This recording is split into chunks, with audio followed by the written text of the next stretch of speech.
Muito bom dia, sejam muito bem-vindos a esta nossa sessão, a este nosso seminário. É um gosto poder estar convosco, poder também colaborar neste seminário de Psicologia de Educação, organizado pela Ordem dos Psicólogos e pela Direção-Geral de Educação.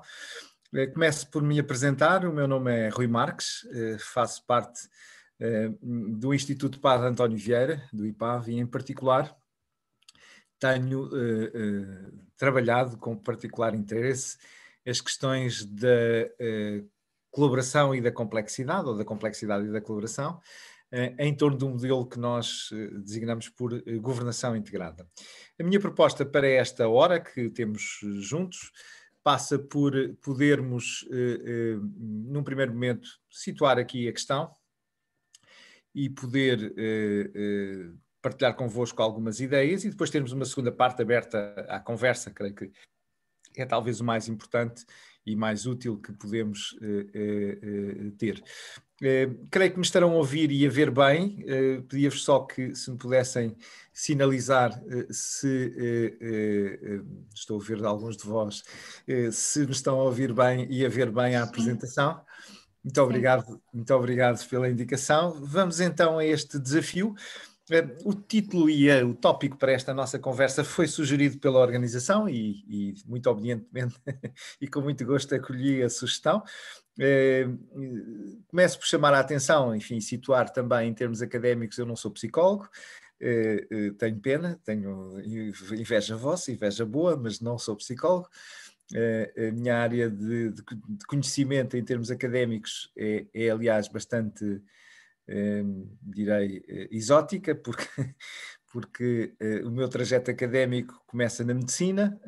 Eu sou licenciado em medicina, passa pelas ciências da comunicação, onde fiz o mestrado, e termina na sociologia, onde fiz o doutoramento.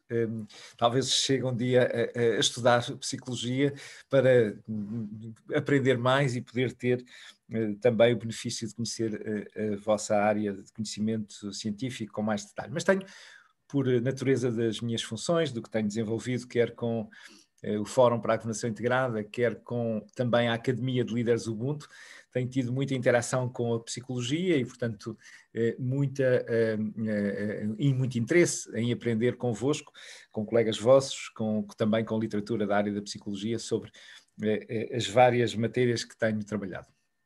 Então, a minha proposta para este primeiro arranque, para depois passarmos então a uma fase de conversa e de podermos estar alinhados num diálogo também que possa ser produtivo, é que vos possa trazer aqui uma reflexão sobre estas questões da colaboração e da complexidade. E gostava de começar por aí, por talvez vos propor um olhar sobre o tempo que vivemos. Até mesmo sobre a pandemia, porque, enfim, está no centro das nossas preocupações. Temos tido na nossa agenda, nos últimos meses, o Covid permanentemente. Nós vivemos um tempo marcado pela complexidade. E aqui chama a vossa atenção que irei usar complexidade não como uma expressão comum, corrente do nosso dia-a-dia. As coisas são muito complexas, mas procurarei ir além disso para vos falar dos conceitos base do que é um problema social complexo e do que é que entendemos como complexidade. E nós temos observado nos últimos anos um crescimento progressivo da complexidade. E isso acontece porque, como bem conhecem na teoria dos sistemas, há uma correlação positiva entre o crescimento do número de intervenientes e de interações diferentes e imprevisíveis. Nós somos, em grande medida, um sistema aberto que está permanentemente em interação entre um número enorme de elementos neste sistema, e isso torna imprevisível o que vai acontecer. E volta à pandemia, só para vos trazer à memória que em janeiro de 2020, um relatório do World Economic Forum, que reúne sempre os maiores especialistas do mundo num olhar prospectivo sobre o que está a acontecer e vai acontecer no mundo, em janeiro de 2020, o relatório dos principais riscos para o ano não fazia a mínima referência ao Covid-19.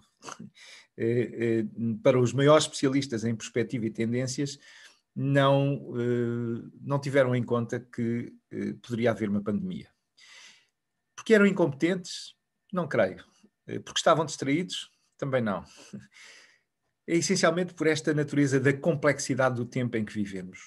Este sistema aberto, com tantos intervenientes e tantas interações, faz com que a imprevisibilidade e a incerteza seja enorme.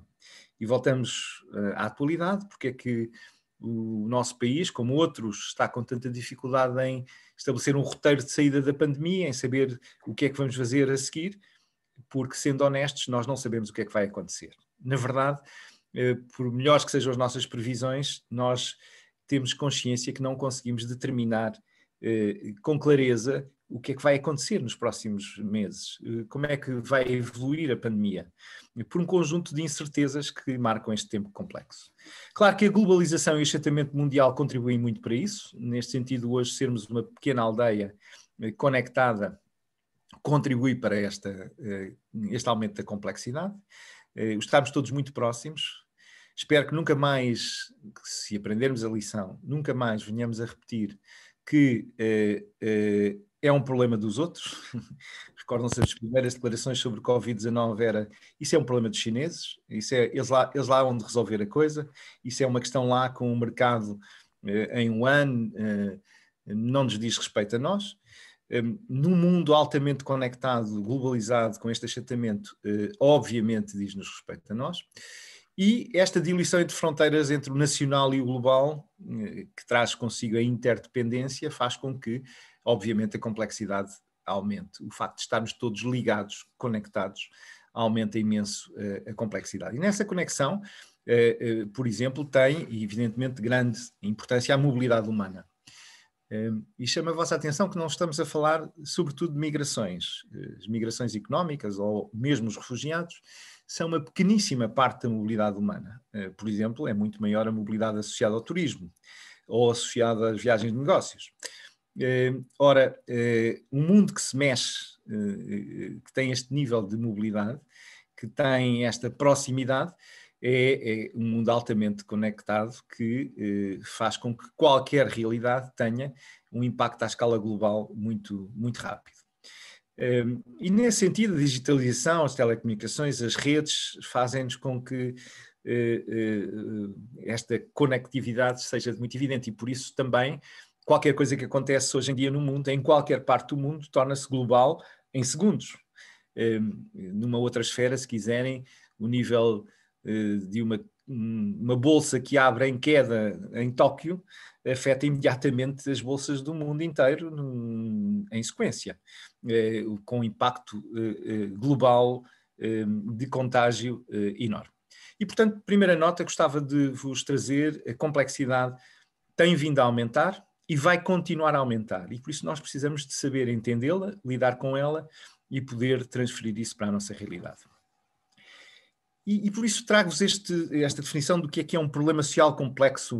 Os ingleses cunharam esta ideia do wicked problem, que desde os anos 70 tem sido trabalhado por vários autores em várias áreas do conhecimento e também na psicologia, particularmente na psicologia social.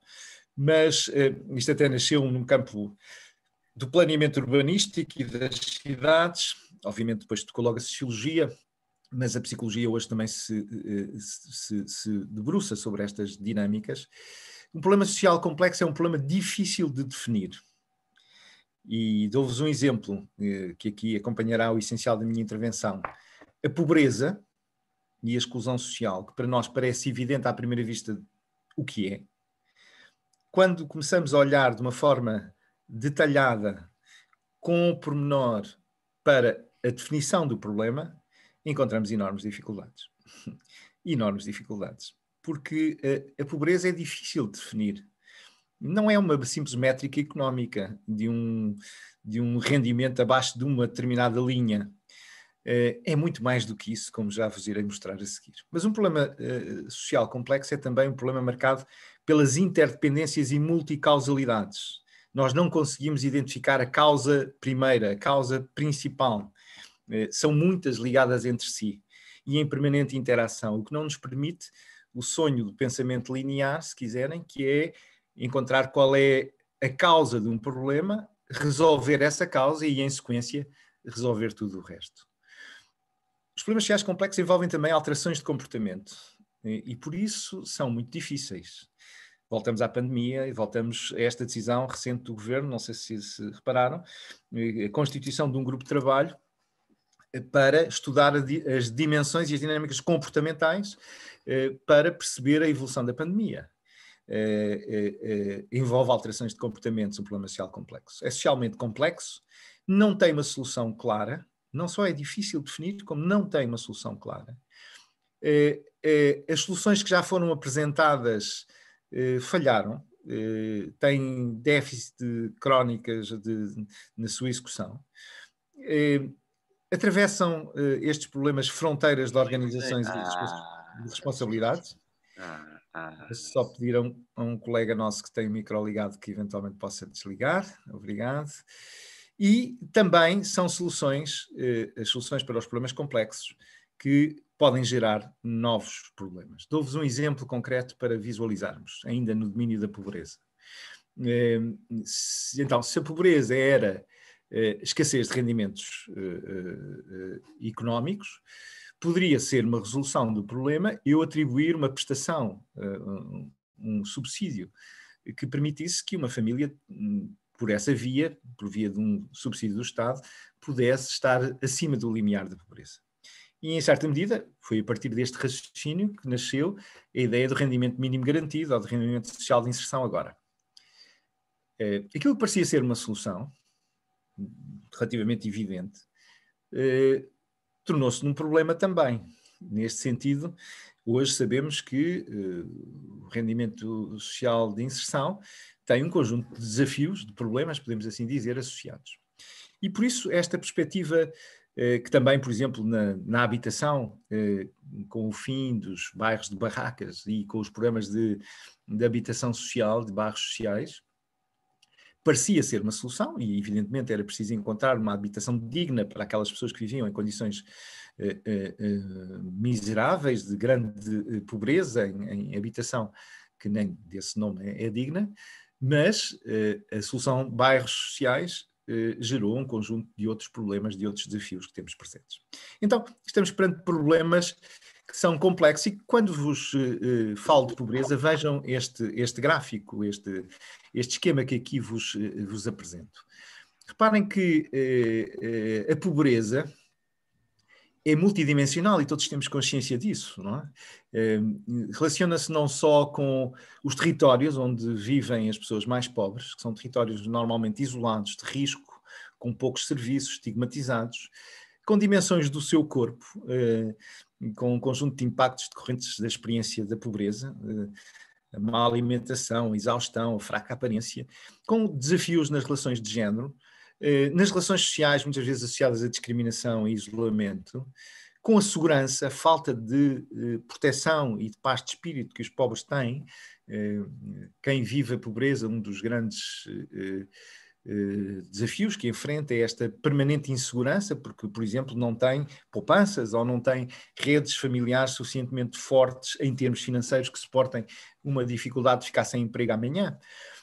Comportamentos que tantas vezes estão marcados por algum desregramento e por abuso dos mais fortes, instituições que olham para os pobres de uma forma desconfiada, com algum afastamento e algum preconceito, a fraca capacidade de organização dos mais pobres, também as suas capacidades com déficits ao nível da informação, da educação, das competências e a habitação, que também constitui um problema. Reparem, é a conjugação de todas estas dimensões que constitui, na verdade, a realidade da pobreza.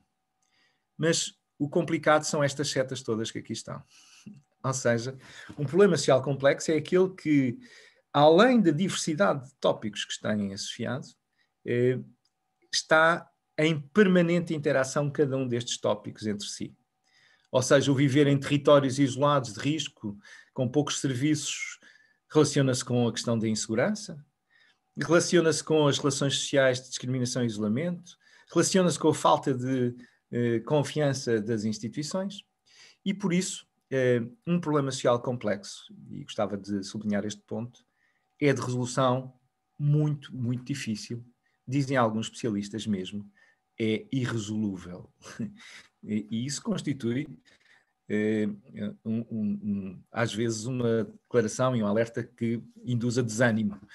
Mas como então, se a pobreza é irresolúvel, então o que fazer? Bem, nos problemas sociais complexos podemos sempre fazer melhor ou fazer pior. Podemos desenvolver políticas públicas, intervenção de vários atores, de várias áreas profissionais para minimizar o problema, ou se nada for feito, ou se forem tomadas opções erradas, fazer com que, por essa inação, o problema se agrave. Mas estamos sempre a falar de problemas de resolução muito, muito difícil e que, sobretudo, nunca estão isentos de, após um progresso, uma melhoria, de voltar atrás. Vejam, de novo, a situação concreta do nosso país.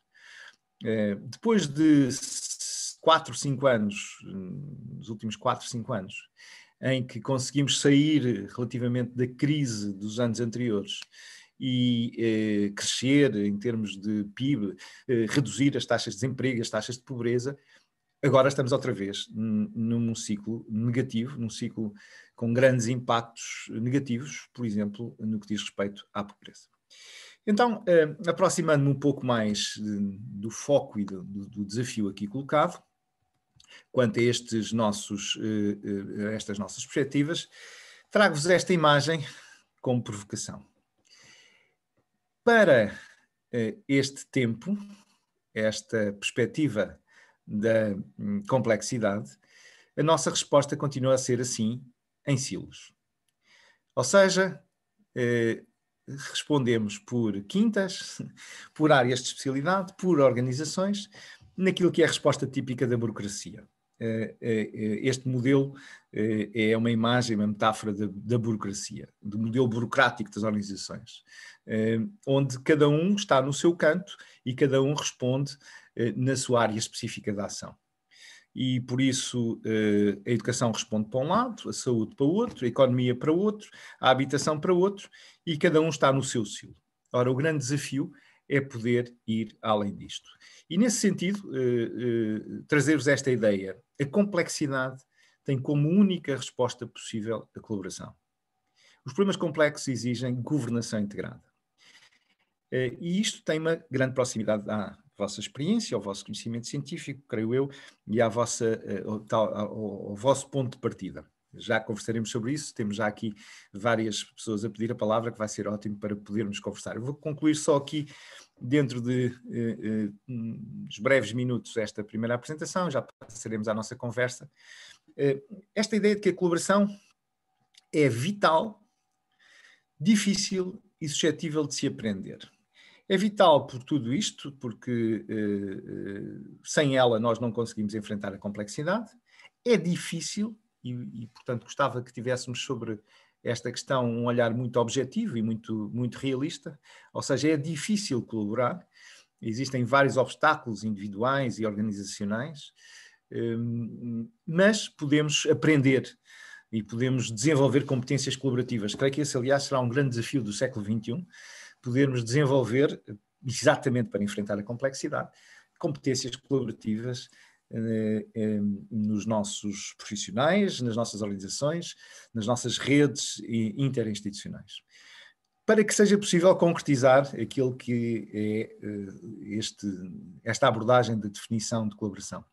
Ou seja, a colaboração é um processo, não é um episódio, não é um momento, é um processo pelo qual partes interessadas, e portanto presumimos aqui que estamos perante um conjunto de atores com interesses comuns, com um envolvimento com um determinado tema, e reparem que até podem ver o problema de perspectivas diferentes, partem das suas diferenças e procuram, reparem, soluções construtivas e mutuamente benéficas que de outra forma não poderiam ser encontradas. Estas são palavras-chave na colaboração. Ou seja, ser capaz de partir das diferenças para procurar soluções construtivas e mutuamente benéficas que de outra forma não poderiam ser encontradas. E daqui surgirem impactos positivos resultantes desta análise mais abrangente dos temas e das oportunidades. Para isto, nós precisamos e temos desenvolvido muito esta perspectiva de uma matriz de governação integrada. O que é que nós precisamos? Precisamos de apostar em fatores críticos de sucesso para desenvolver modelos colaborativos, o estilo de liderança, uma liderança colaborativa, o investimento na participação das partes interessadas, de modo a que seja uma participação efetiva, eficaz, eficiente e afetiva, uma comunicação que funcione efetivamente, que tenha esta ligação entre as partes, que permita tornar comum, é isso que quer dizer comunicação, e finalmente uma avaliação, uma monitorização que nos permita perceber se estamos no caminho certo. E tudo isto, reparem, e este é um tema que seguramente vos é muito caro, depende, é um sistema interativo, dinâmico, mas que depende de confiança. A confiança, que na sociologia é estudada em particular no que se refere aqui a este domínio, na teoria de capital social, a ideia das relações de confiança que se estabelecem numa comunidade, que permitem o bom funcionamento dessa comunidade. A confiança é o oxigênio de todo este sistema. Nós, para podermos ter colaboração, precisamos de reforçar a confiança entre as partes, precisamos de reforçar a confiança entre a relação, entre a rede colaborativa e a comunidade. E, portanto, este constitui o grande desafio. E qual pode ser, evidentemente, aqui o contributo da psicologia? É grande e seguramente muito importante. Primeiro porque as psicólogas e os psicólogos estão em diferentes instituições, em interfaces de gestão de problemas complexos. Não tenho nenhuma dúvida que a vossa área profissional é uma das que se depara sucessivamente com questões marcadas pela complexidade. Não só a pobreza e a exclusão, que aqui vos referi, mas porque estamos na área da psicologia e da educação, as questões associadas ao insucesso e ao abandono escolar, por exemplo, as questões associadas à violência, maus tratos, toda a área de risco e perigo de crianças e jovens. É uma das áreas onde estudámos profundamente no Fórum para a Governação Integrada, para perceber como agir neste contexto. Ou, se quiserem, numa outra área completamente diferente, para percebermos que isto toca outras áreas, mas que também aí a psicologia pode ter um papel, pelo menos algumas áreas da psicologia. As questões associadas, por exemplo, à segurança.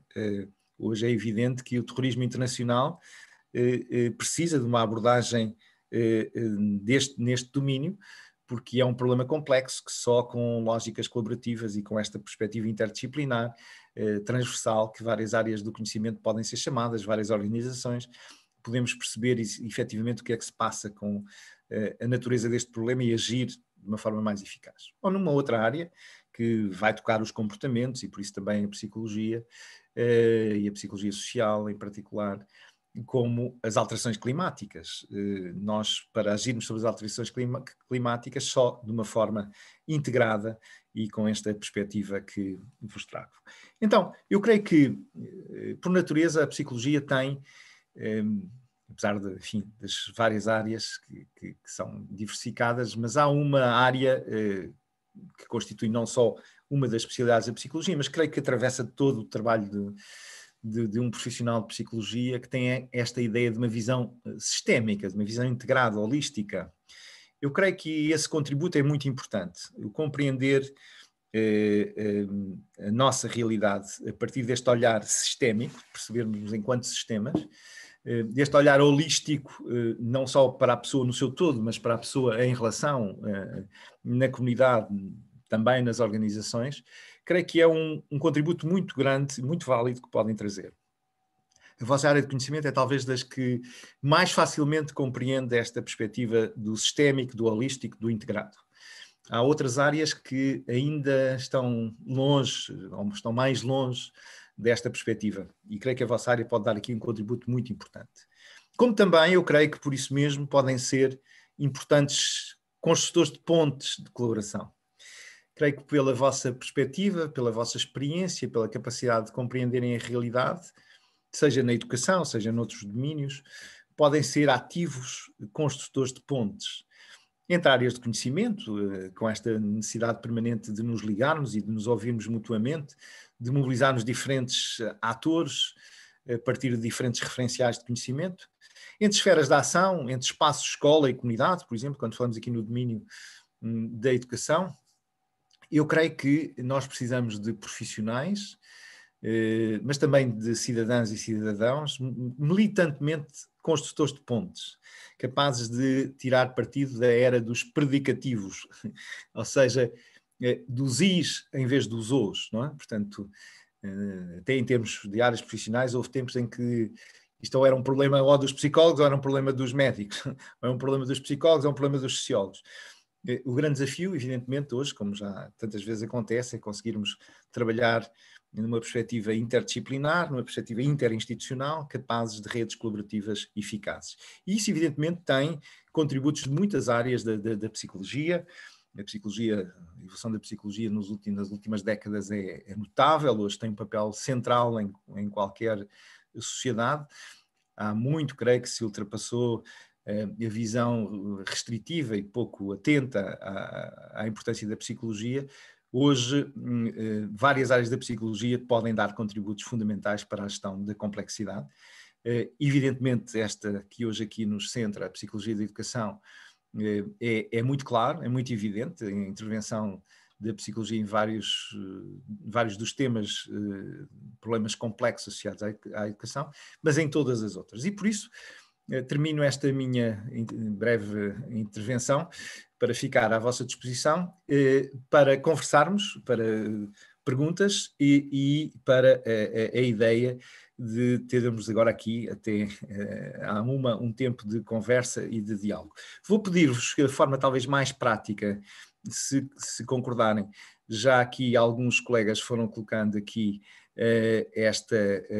questões que aqui estão no bate-papo, mas também para que quem quiser usar a palavra tem uma ferramenta, levantar a mão, já conhecem, com certeza o Zoom hoje está muito vulgarizado, se quiserem levantar a mão, eu passarei com todo o gosto a palavra para vos podermos ouvir. Mas de qualquer maneira, avançando aqui já com questões, o Fábio Martins Souza colocava-nos aqui a questão, quando nos referimos a organizações de pobres, este documento que eu vos mostrei, esta síntese, resulta de um documento do Banco Mundial, e refere-se aqui à ideia da capacidade de organização institucional, ou seja, capacidade associativa, por exemplo, de que os pobres possam fazer valer os seus direitos e a sua perspectiva de uma forma organizada e tendo voz na comunidade. Refere-se, portanto, mais à dimensão grupal, da organização grupal, institucionalizada, com voz na comunidade.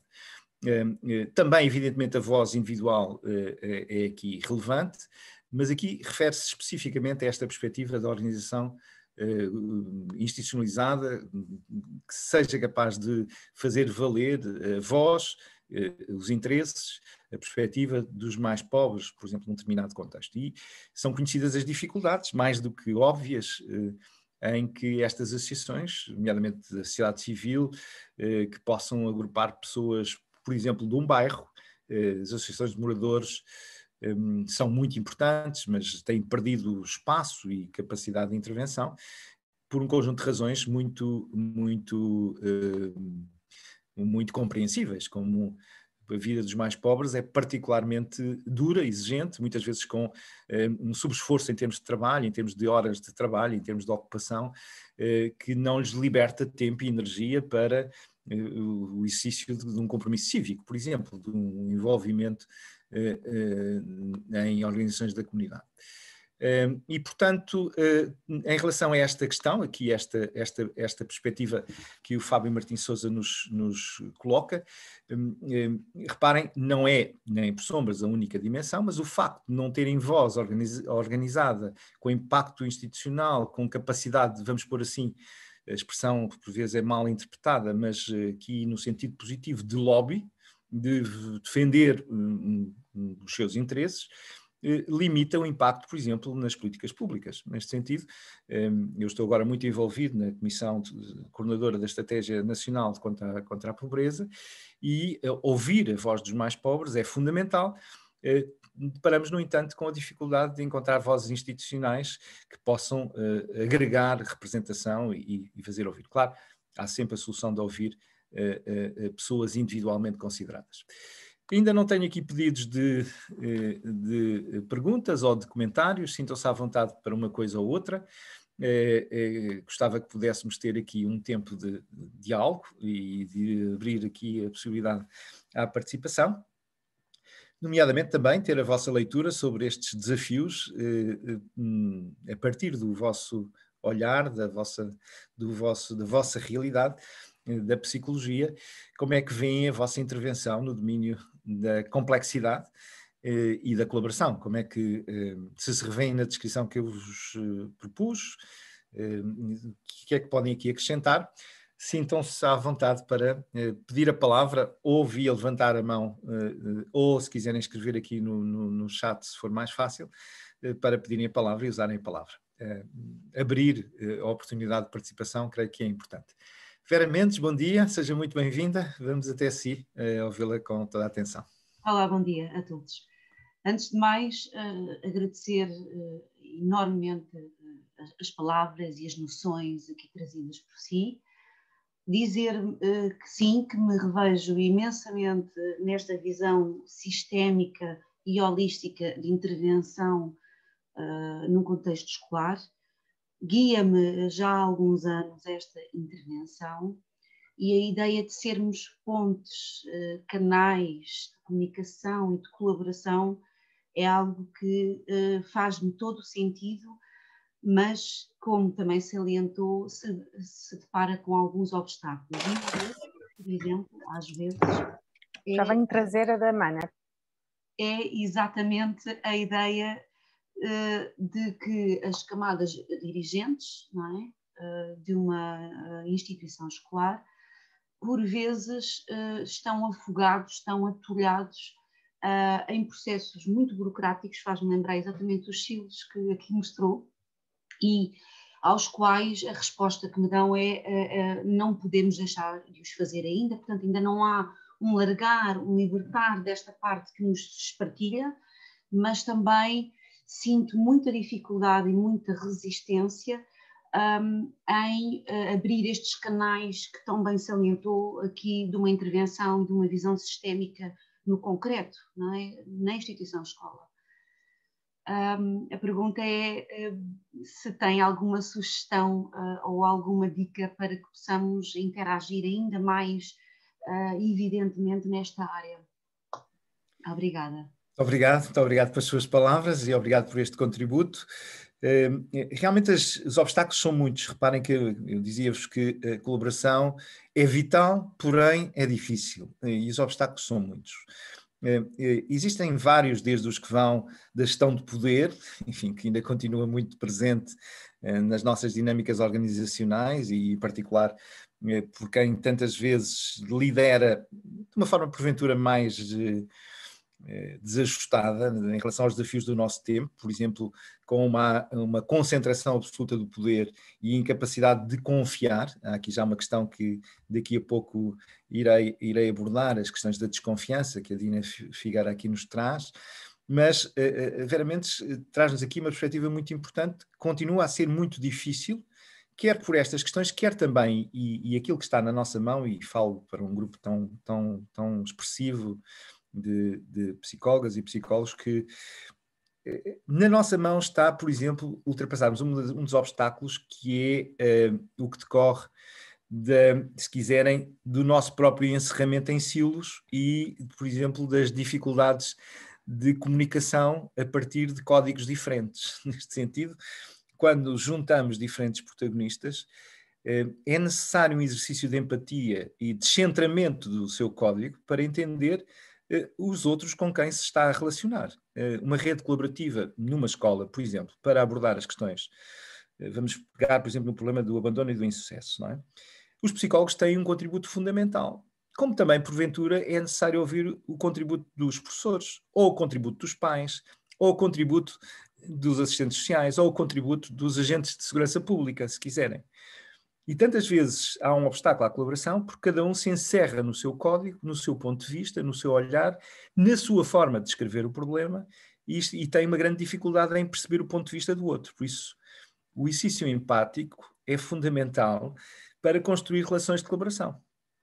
E eu sugiro-vos, por exemplo, que tendo o vosso nível de formação e de capacitação e compreensão, por exemplo, do que são as dinâmicas de escuta ativa, de escuta empática, possam ser promotores dessa perspectiva. Porque é que, por exemplo, quando temos uma rede que até se construiu de colaboração para enfrentar estas questões, porque é que as pessoas estão a ver a partir de um ponto de vista diferente do vosso? Ou porque é que o vosso e do assistente social diferem? E, sobretudo, como é que podem aproximar-se? Como é que podem estabelecer aqui, recordam-se que eu vos descrevia como construtores de pontos de colaboração, não é? Como é que conseguem aqui fazer esta interação? Há um tema central em tudo isto, que é a confiança. Neste sentido, os processos colaborativos exigem confiança. Confiança entre as partes, exigem capacidade de sermos também promotores de confiança. E chamo a vossa atenção porque isso é um dos principais déficits no nosso tempo. Não está tantas vezes claro que o maior dano que nós estamos a sofrer hoje em dia, aquilo que nos vai destruindo, que tem um fenómeno de erosão contínua, é a erosão da confiança. E o crescimento de níveis de desconfiança. Voltando aqui à Dina Figueira, quando se olha, por exemplo, em relação aos mais pobres, o olhar de desconfiança, o olhar de preconceito, o olhar de sobranceria, tantas vezes, impede uma construção. E por isso chamo a vossa atenção, para fechar este tema, que os processos colaborativos geram capital social. E isto é o que faz a diferença entre os países mais desenvolvidos e os países mais pobres. Há hoje estudos muito claros, quer da economia, quer da sociologia, que os países são mais ricos, têm maiores níveis de desenvolvimento, vão mais longe, não por causa dos recursos naturais que têm, não por causa de terem sido bafejados pela sorte de terem um território riquíssimo. Os países mais ricos, mais desenvolvidos, são aqueles que têm capitais de confiança entre as pessoas e as instituições, entre as instituições que têm um capital social mais elevado.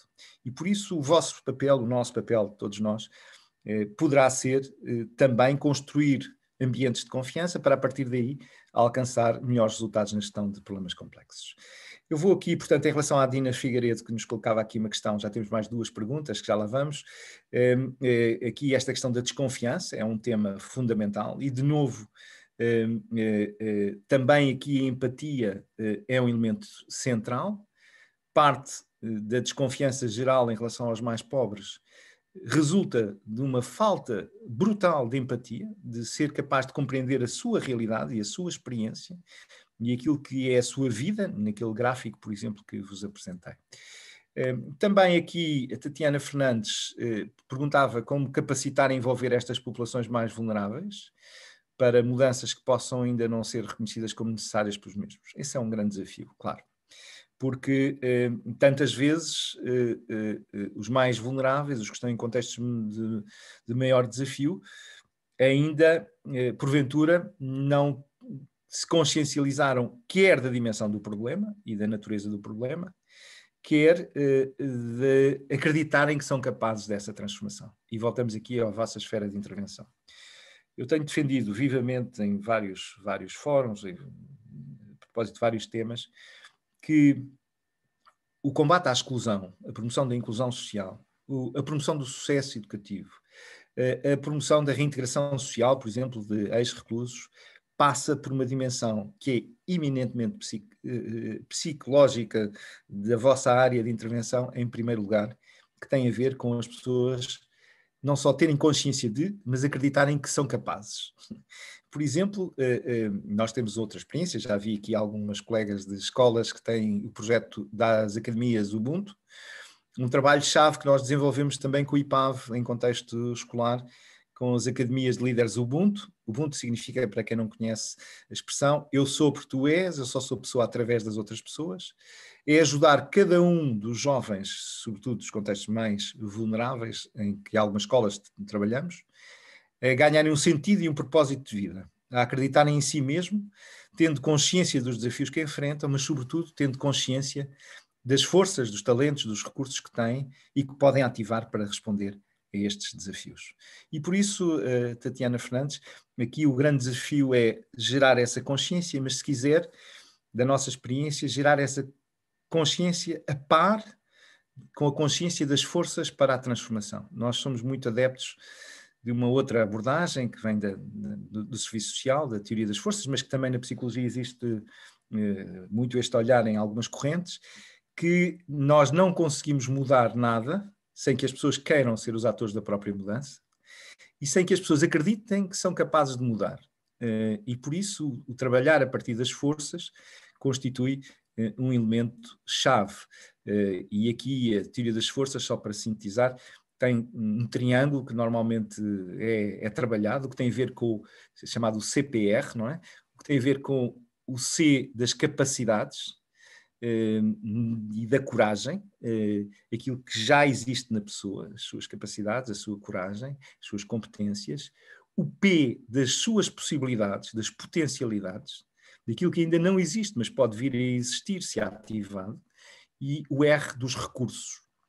E é ativando este CPR que nós conseguimos, a par com a consciência das dificuldades, ter a energia suficiente que eu achar que sou capaz, que tenho recursos, que não estou amarrado a um destino fatal, fará a diferença na intervenção. Vamos aqui agora até ao Fábio Martim, que também pediu a palavra. Vamos até si para o ouvir, e depois a Ana Cristina, que também aqui pediram a palavra, para vos ouvir. Ok, muito obrigado pela atenção e também por me já ter elucidado a respeito da primeira questão que enderecei.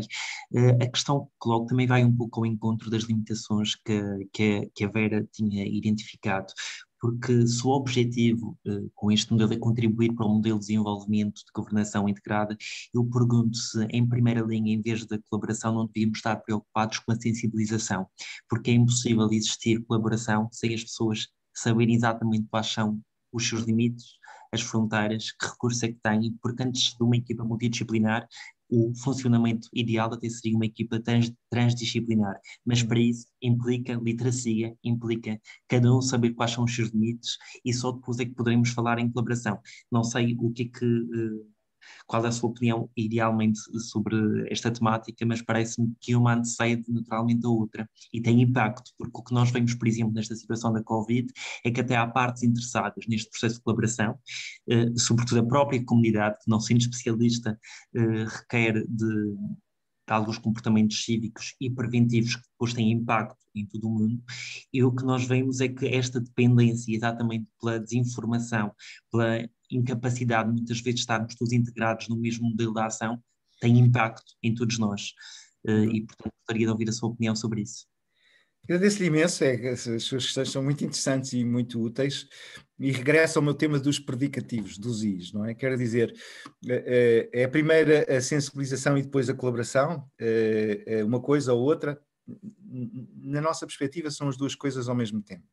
E são as duas coisas que estão relacionadas entre si, neste sentido, para um bom processo, se quiser, de sensibilização, é preciso colaboração, e colaboração de vários atores, e com várias linguagens e várias capacidades de intervenção, e evidentemente para ter melhor colaboração, como diz, e tem toda a razão, preciso ter a sensibilização, que as pessoas se sintam mobilizadas, atentas ao tema.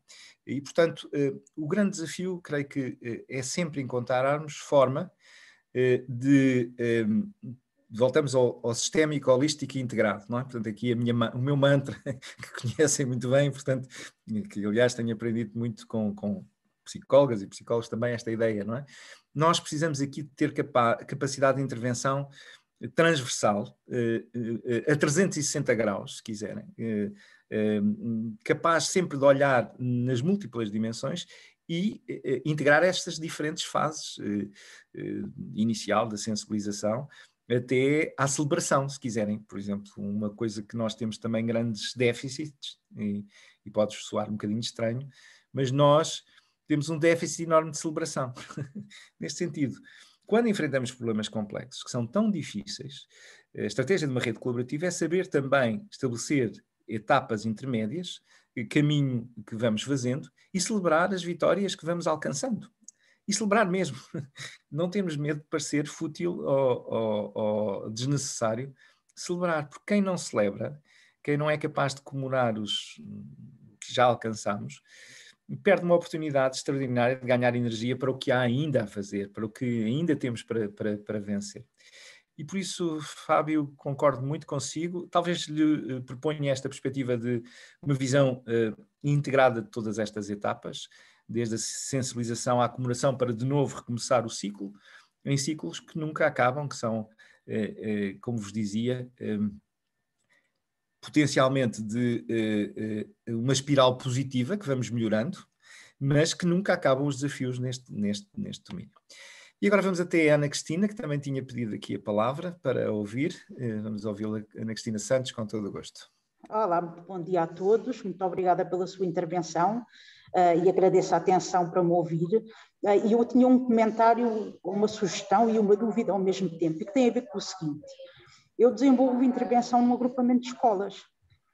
E este trabalho colaborativo, porque nós trabalhamos com entidades de primeira linha, com entidades de segunda linha, e este trabalho colaborativo vai sendo desenvolvido e, no caso do meu agrupamento, foi desenvolvido a partir, digamos, de uma iniciativa privada e individual. Ou seja, eu que sou a cara junto de algumas famílias e que trabalho para esta comunidade escolar em específico, criei redes colaborativas, por exemplo, com as equipas de apoio à família da Santa Casa da Misericórdia de Lisboa, com a CPCJ de Lisboa Oriental. E a sensação que eu tenho é que, não estando cá eu, essas redes colaborativas nem sempre existem. Ou seja, eu tive, por acaso, em termos organizacionais, a liberdade, por parte da direção do meu agrupamento, para construir estas redes. Mas parece-me que depende muito de uma iniciativa privada e individual da minha parte. Uhum.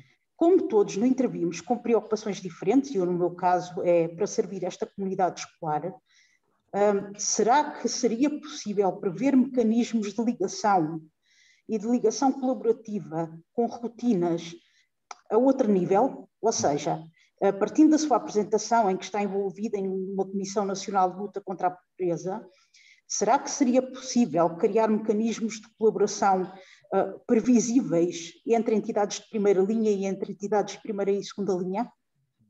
Para eu não ter esta sensação de que se desaparecer, tudo isto desaparece. Obrigado, Ana Cristina Santos. Excelente questão, excelente questão.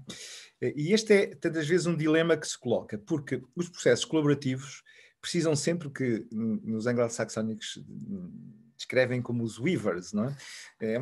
Em português não é fácil a palavra, os tecelões ou os servidores precisam de pessoas que têm esta capacidade enorme que eu descrevo da forma que eu gosto mais, de construir pontos, não é? E neste sentido, não há processos colaborativos sem construtores de pontos, sem pessoas como o seu caso, como provavelmente muitas das nossas colegas que aqui estão, muitos colegas que aqui não estão, que têm este compromisso para tecer uma rede colaborativa, para juntar organizações, competências, recursos em torno da resolução de um dado problema. E isso é indispensável. Não se conhecem redes colaborativas sem weavers, não é? Sem esta figura. Agora, como muito bem sublinha, muitas vezes temos para nos desafiar o problema de que a rede fica dependente desse construtor de pontos. E se ele não está lá ou ela não está lá, deixa de funcionar. Isso quer dizer que ainda não atingiu essa rede a maturidade suficiente, porque o que deve acontecer é que progressivamente, depois do impulso inicial de uma líder que é capaz de construir estas pontes, se multiplica a liderança e mais protagonistas possam ser construtores de pontes. Eu tenho um livro aqui na minha secretária que vos sugiro, muito interessante, que se chama, enfim, está em inglês, mas a ideia da comparação entre a estrela do mar e a aranha, em termos de modelos de liderança. E chama a atenção que a aranha, que constrói redes, tem uma grande limitação, que é, se cortarem a cabeça à aranha, acabou-se. Portanto, já não há mais trabalho nenhum. Enquanto a estrela do mar, que tem um modelo que é metáfora usada, de liderança distribuída, não existe propriamente uma cabeça só que controla tudo e sem a qual nada se faz. Uma estrela do mar, se ficar sem um dos seus 5 raios, continuará a funcionar. Como é que nós conseguimos isso? Não é fácil, mas progressivamente eu acho que nós conseguiremos, para se quiserem, um roteiro de sustentabilidade nas nossas redes colaborativas, ir percebendo como é que nós nos vamos tornando, os que liderámos o processo inicial, nos vamos tornando dispensáveis. A grande obra de uma líder colaborativa é tornar-se dispensável, ou seja, que a rede funcione mesmo sem ela. Porque nenhum de nós é eterno, nenhum de nós vai eternizar numa determinada função, e mesmo que pudesse ser, não era bom.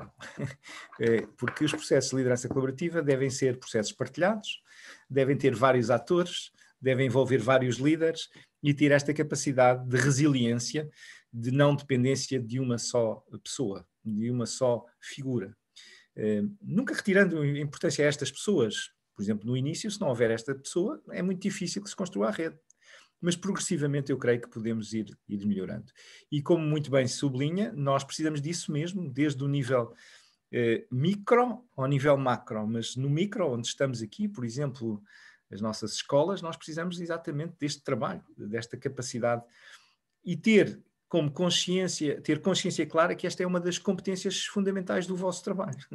Não só naquilo que diz respeito ao específico da pessoa a quem servem, a criança, o jovem, que por alguma razão e uma questão que se coloca entra no vosso raio de ação, mas depois esta vossa capacidade de construírem redes colaborativas para dar resposta a esses temas. Vou até aqui um outro comentário, o professor António José Rebelo, que nos diz como é que podemos falar em colaboração quando continua a existir no mundo socioprofissional atitudes corporativas. Hoje o psicólogo poderá ser entendido como trabalhador profissional de intervenção social, mas esse foi um trabalho muito difícil de ser assumido, porque teve que lidar com corporativismos resistentes, os quais vieram de vários lados, ou mesmo essencialmente da sociologia, da economia, das ciências sociais. Como é que podemos compreender ou explicar esta situação? Não esquecer que o psicólogo foi e é um autêntico pedreiro. Obrigado por este seu comentário. É verdade, um dos bloqueios aos processos colaborativos é eu defender a minha quinta. Eu bem sei que os psicólogos nunca vão fazer isso, nunca cometerão esse erro de olhar de uma forma, bem, este é o nosso campo de ação e aqui ninguém entra, e nesta área somos nós. Esta é uma tentação humana que todos nós temos e que quando criamos uma determinada identidade, quando criamos um perfil específico, temos tendência a criar um eles e nós. A criar, nós somos os especialistas desta área, somos nós que sabemos, portanto aqui ninguém entra. E isso é evidente, como muito bem sublinha, foi um desafio que uma área emergente como a psicologia, há décadas atrás, agora já não é assim, teve que afirmar o seu espaço, como se quiserem o serviço social a mesma coisa. Aliás, o serviço social vai mais atrás no sentido da sua cronologia de afirmação enquanto campo específico da ação do que a psicologia. O desafio está em conseguir fazer conviver, e para dar uma resposta positiva a este tópico que aqui nos traz tão interessante, fazer conviver a unidade na diversidade. É sempre esse o desafio. Como é que nós conseguimos, respeitando o contributo específico de cada área de conhecimento, cada perspectiva, cada olhar, como é que nós conseguimos depois a unidade, a coesão entre essas diferentes áreas? E para haver coesão não é de maneira nenhuma obrigatório haver desrespeito pelas áreas específicas do conhecimento de cada um, mas para haver colaboração é fundamental que cada área se abra ao diálogo com as outras áreas. Não se feche na sua torre de marfim, não se feche numa lógica defensiva de se proteger, porque se assim o fizer é difícil haver colaboração, porque cada um fará igual e, portanto, voltamos ali à imagem dos silos, não é? Onde cada um está no seu silo, e a colaboração é muito difícil. E por isso agradeço muito que tenha alertado para este ponto. Ainda bem que a psicologia fez um caminho tão reconhecido e tão evidente hoje, não sei se, talvez não sei se, como estão dentro de casa, não sei se têm essa consciência que a área da psicologia ganham um espaço social de relevância, de atenção, de respeito, progressivo ao longo dos últimos anos. Hoje, atrevo-me a dizer que é das áreas do conhecimento que desperta mais atenção. Claro, para isso contribuiu muito também toda a afirmação pública das vossas diferentes áreas específicas, mas, por exemplo, das neurociências e toda a atenção em relação às descobertas fantásticas que têm sido feitas sobre o funcionamento do nosso sistema nervoso central, da vossa intervenção em múltiplas áreas que vão desde a mediação às questões associadas às organizações, às questões da psicologia comunitária, enfim, os psicólogos hoje estão em todo o lado, e mais algum. Mas deixo-vos este apelo em final de conversa, estamos a chegar ao final da hora e não vos quero estragar a hora do almoço, deixar-vos este apelo para que agora que são uma força tão relevante, incontornável, a quem já é reconhecido felizmente o seu papel específico, que sejam estes construtores de pontes de colaboração, que sejam estes arautos de ligar, de aumentar o nosso capital social, de entender os processos que estão inerentes às pessoas e às suas relações. E termino esta ideia em torno do Ubuntu, que aqui nos tem mobilizado, e já vi que várias de vós já estão a desenvolver as academias Ubuntu nas vossas escolas.